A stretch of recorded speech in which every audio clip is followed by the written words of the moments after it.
இன்றே டவுன்லோட் செய்து உங்கள் ஃபேவரட் ஷோக்களை என்ஜாய் பண்ணுங்க. அபூர்வா, ஒரு கண்டத்தை கடந்து முறையா பூமி நம்ம வீட்டுக்குள்ள கால் எடுத்து வைக்க போறா. போய் ஆர்த்தி தட்டை எடுத்துட்டு வாமா. சரிங்க மாமா. மீரா, நீ போய் எடுத்துட்டு வாமா. சரிங்க அண்ணி. நீ இரு. தங்கச்சி வேண்டாம் அபூர்வா, அதே மாதிரி வேலை செய்யறவங்களும் வேண்டாம். நீயே உன் கையால போய் ஆர்த்தி தட்டை ரெடி பண்ணி எடுத்துட்டு வா.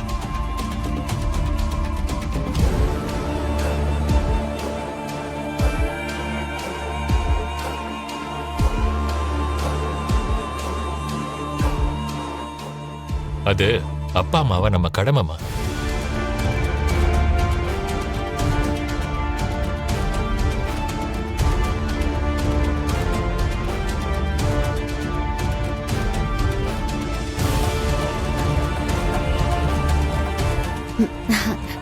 சரிங்க மாமா, இது உடனே கொண்டு வரேன். போயிட்டு வா.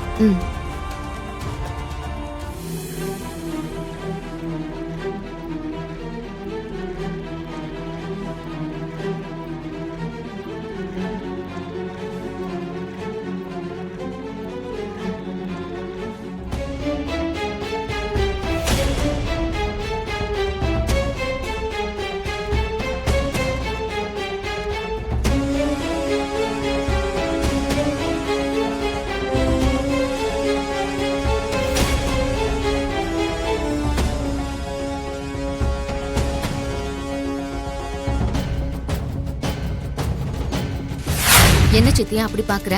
நீ பண்ற சேவை கூத்து எல்லாத்தையும் நான் நல்லா பாத்துட்டு இருக்கேம்மா. அடடடடடடா, எப்படி இருந்த நீ இந்த நிலைமைக்கு ஆயிட்டியேம்மா. அவளை கொன்னுட்டு அவ பொணத்தோட வருவேன்னு பார்த்தா கூட்டிட்டு வந்து அவளுக்கு திருஷ்டி வேற சுத்துறியா? எப்ப பார்த்தாலும் நான் அதை பண்ணுவேன் இதை பண்ணுவேன்னு கதை தான் சொல்லுவேன். ஆனா எதையும் பண்ற மாதிரி தெரியல.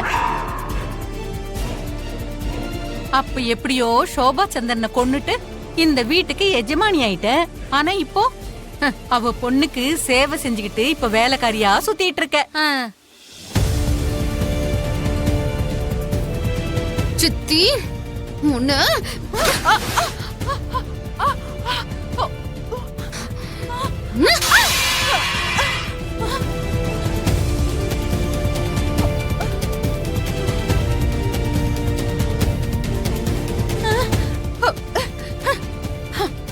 கையால் ஆகாதவன் சொன்னா கோவம் பொத்துக்கிட்டு வருது, உன்னால திருத்தவே முடியாது. ஒரு தகப்பனா தன்னோட பாசத்தை காட்டி என் மனசுக்குள்ள இருக்கிற காதல தூக்கி எறியணும்னு சொன்னா எனக்கு வேதனையா இருக்காதா மாமா? எனக்கு புரியுதுமா. ஆனா நீயும் ஒரு விஷயத்த நல்லாவே புரிஞ்சுக்கணும். நீ அவருடைய சொந்த பொண்ணுன்னு தெரியாமலேயே உன் மேல இவ்வளவு பாசமா இருக்காரு. அதுவே நீதான் அவருடைய சொந்த ரத்தம் அவருக்கு தெரிஞ்சா இன்னும் எப்படிலாம் பார்த்து பாரு. உன் விருப்பத்தை மறுப்பாரா என்ன? நீ என்ன கேட்டாலும் கொடுப்பாரா கொடுக்க மாட்டாரா?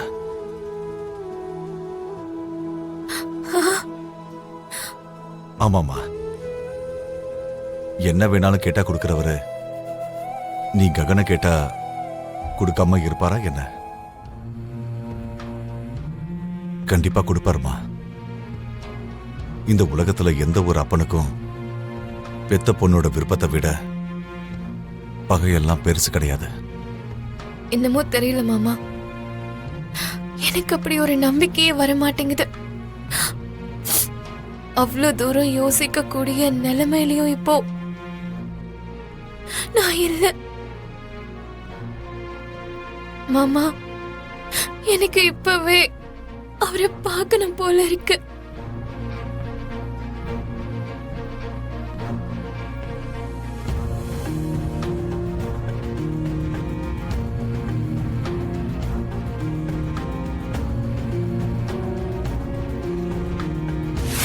அண்ணா, என்ன தனியா வந்திருக்க? பூமி எங்க? அவ வரல.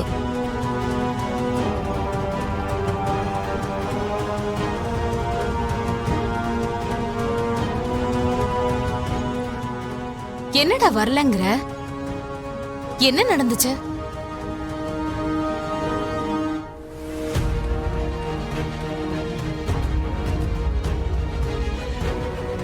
ககன், உன்னதாண்டா கேக்குறேன். பூமியை பத்தி கேட்டுட்டு இருக்க, எதுவுமே சொல்ல மாட்டேங்கிற. ஏய், ஏதாவது பேசுடா. அவ போயிட்டாமா. என்ன போயிட்டாளா? எங்க போயிட்டா அவ? அவ வேற எங்கம்மா போக போறா? அந்த சரத்சந்திராவோட வீட்டுக்கு தான்.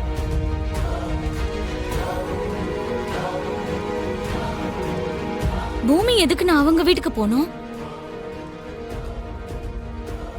ஆமா, பூமி எப்படி அவங்க வீட்டுக்கு போலாம்?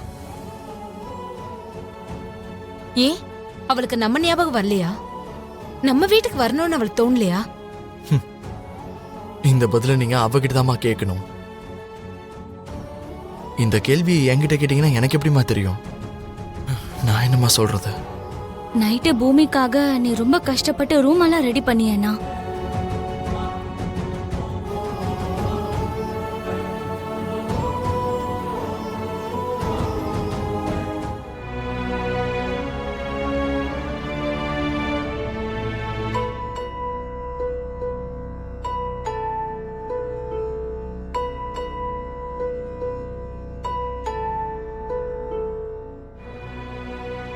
இது என்னப்பா, இந்த பாக்ஸ் எதுக்கு உன் கையில இருக்க? இந்த வீட்ல நீ மகாராணி மாதிரி இருப்ப, கல்யாணம் ஆகுற வரைக்குமாவது உன் கூடவே துணையா இருந்து நிம்மதியா வாழலான்னு இங்க வந்தேன். ஆனா இப்போ உன் நிலைமை என்னை விட மோசமா இருக்கு. அந்த பூமிக்கு ஹாஸ்பிட்டல்ல நீ சேவ் பண்ணிருக்க, வீட்டுக்கு கூட்டிட்டு வந்து திருஷ்டியெல்லாம் சுத்துற. உண்மையை சொல்லணும்னா இந்த வீட்டுக்கு நீ பெரிய வேலைக்காரியா வந்திருக்க. சோபா சந்திராவை கொன்னுட்டு உன் தகுதியை வேணா உயர்த்தி இருக்கலாம். அவ பொண்ணு இங்க வந்ததும் மறுபடியும் பெரிய வேலைக்காரியா மாறிட்ட.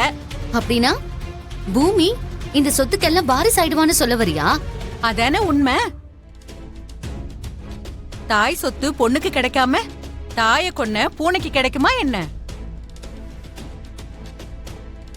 நாளைக்கு மாப்பிளைக்கு உண்மையெல்லாம் தெரிஞ்சு உன்னை கொல்ல வரும்போது பூமிக்கு உன் சர்வீஸ் எல்லாம் புடிச்சு தடுத்து நிறுத்தினான்னு வச்சுக்கோ, அதுக்கப்புறம் இந்த வீட்ல உனக்கு பெரிய வேலைக்காரி போஸ்டிங் தான் கிடைக்கும். உன் தகுதிக்கு ஏத்த மாதிரி தான் உன்னோட யோசனையும் இருக்கு சித்தி.